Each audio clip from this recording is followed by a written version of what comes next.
plan on making up there on Hill Jerk Mountain? KC8ZUL. You still making methane back there?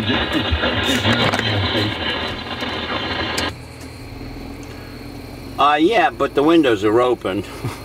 It's a beautiful night. Must be about 65 or so. And to answer a lot of questions, it's dark. However, we got a semi-full moon, so that is the brightest thing. Second brightest thing is the 4400's. Thirdest bright thing is this LED monitor, LCD monitor. And come on in here. I didn't hear your buddy tonight. There's another famous hill jerk here. Say hello to the crowd. We got Murray, not that Murray, and we have Robert and Massa and quite a crowd here. Say hi. Well, good evening. Glad to make your acquaintance. This is Bill, Kilo Uniform 4 Papa Victor, coming to you courtesy of KZ8ZUL. Nice to make your acquaintance this evening. We're having a fine evening. Bright moon, clear skies, beautiful stars, fabulous company, and the master of technology and wizardry able to let us share the fellowship and good evening with you. Feel the power, do you? What's that? You feel the power? I feel the power. You feel the power? It's keeping Put the your hair hands on the radio. Say hallelujah, brother. I was going to launch number 6 russet potato using the spud gun next. See, this is AM. We're allowed to talk for weeks. It doesn't matter. It's not like sideman at all. Well, there are advantages, and the quiet enjoyment of one's avocation is certainly an advantage. You have to think of something to say, though. Now, the number 7 spud gun. Yes. Yeah. Well, that's the sawed-off one we use for bank jobs. This is the hunting version. By the way, I do like the telescopic sight. It was a very nice touch, by the way. Once again, this is KC8ZUL, along with Kilo Fox 4 Zulu Delta Charlie, the Hill Jerks Urban Radio League. This is Wild Man Bill, KU4PV. It's hard to believe the jerks are giving licenses. Oh my good grief! We got the big gun tonight. It's been an interesting experience having the Collins portable on the hill, and in fact, it's contributed to several pools. We can't figure out if our comrade Gerry is going to end up burning himself with gasoline when he blows up his generator, electrocuting himself trying to run these vacuum tubes from the back of this pickup truck. Or, of course, you know, that is a pretty hefty piece of equipment that he tilts up and down in the bed of this truck to transport it. So crushing to death is always an option as well. Okay, personally, my vote's going with electrocution right now, and I think that's about the 60% favorite. Yeah, that's probably right. Are you ready? I am ready. The russet potato and the spud gun. Use white rain hairspray, nothing else. You ready? Dave, click her on there, if you will. Straight from Logan County, at the Mingo County border, home of the Hatfield and McCoys. They believe they've pretty much killed them all off, so we're not getting caught in the crossfire.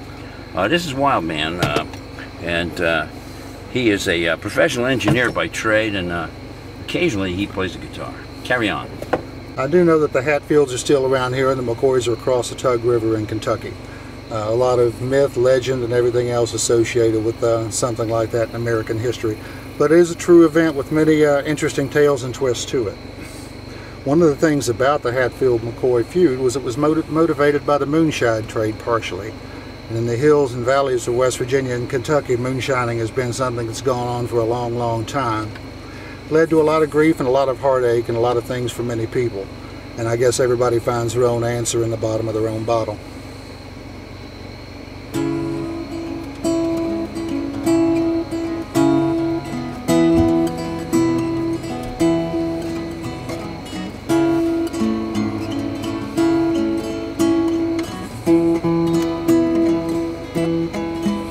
I've been a moonshiner for 17 long years. I go to some barroom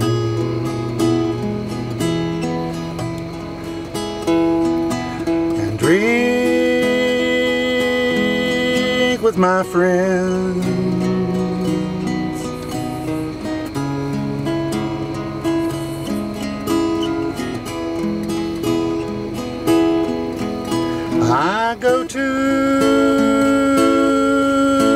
lonesome hollow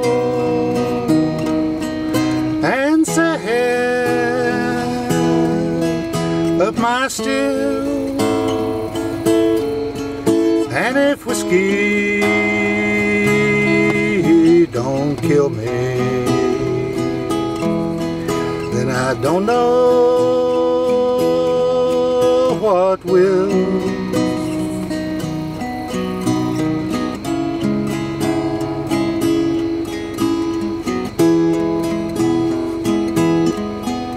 I go to some bar room.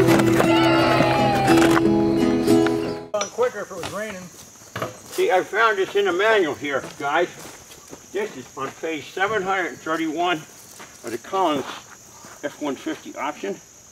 The ramp mounting system is not fully debugged at this time due to severe underfunding in this project. See reference material J, and it only goes up to B. So, there we go. Reference material J just says you're on your own.